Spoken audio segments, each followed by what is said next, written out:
आता आढावा घेणार आहोत विविध क्षेत्रातल्या टॉप 9 घडामोडींचा। सुरुवातीला राजकीय बातम्या। राज्यात भाजपला सत्तेवर आणण्यासाठी संघ प्रयत्नशील, मुख्यमंत्री भाजपचा असावा या दृष्टीने संघाची रणनीती। 288 मतदारसंघात संघ भाजपात समन्वयासाठी संघ प्रतिनिधींची नियुक्ती केली जाणार। आरएसएसने कितीही प्रयत्न केले तरी सत्ता परिवर्तन हे होणारच। भाजपचा सीएम बनवण्याचं स्वप्न पुढील 20 ते 25 वर्ष पूर्ण होणार नाही। भाजपचा सीएम बनवण्याच्या संघाच्या रणनीतीवर वडेट्टीवारांची प्रतिक्रिया। मुख्यमंत्री शिंदे हे आमचे नेते, शिंदेंच्याच नेतृत्वाखाली निवडणुका लढणार, गिरीश महाजन यांची प्रतिक्रिया। मुख्यमंत्री पदाचा निर्णय निवडणुकीनंतरच्या संख्याबळावर घेऊ, आताच मुख्यमंत्री पदाचं नाव जाहीर व्हावं अशा आग्रहाची गरज नाही। उद्धव ठाकरेंच्या मुख्यमंत्री पदाच्या आवाहनानंतर पवारांची टीका।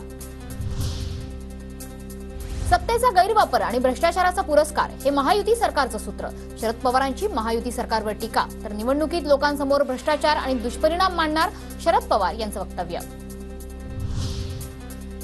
पुतळ्याच्या निर्मितीसाठी 15 ते 16 कोटींचं बजेट मंजूर झालं होतं, मात्र पुतळा केवळ 15 ते 16 लाखात बनवला गेला। संजय राऊतांचा आरोप, तर गुन्हेगारांना सुरक्षितपणे लपण्यासाठी वर्षा ही जागा, राऊतांचा हल्लाबोल। स्टेनलेस स्टील वापरलं असतं तर छत्रपतींचा पुतळा पडला नसता, पुतळा कोसळल्याप्रकरणी नितीन गडकरी यांची प्रतिक्रिया। तर समुद्रकिनारी बांधकाम करताना लोखंडाऐवजी स्टेनलेस स्टीलचा वापर करावा, गडकरींचा सल्ला। अनुभव नसणाऱ्यांना शिवरायांच्या पुतळ्याचं काम दिलं गेलं, तर पुतळा कोसळण्यामागे वाऱ्याच्या वेगाचं कारण दिलं, शरद पवारांची मुख्यमंत्री एकनाथ शिंदे यांच्या वक्तव्यावर टीका। छत्रपती शिवरायांच्या सुरतेवर स्वारी करण्याचा उद्देश हा वेगळा होता, फडणवीसांनी शिवरायांचा खोटा इतिहास जनतेसमोर मांडू नये, शरद पवारांची टीका।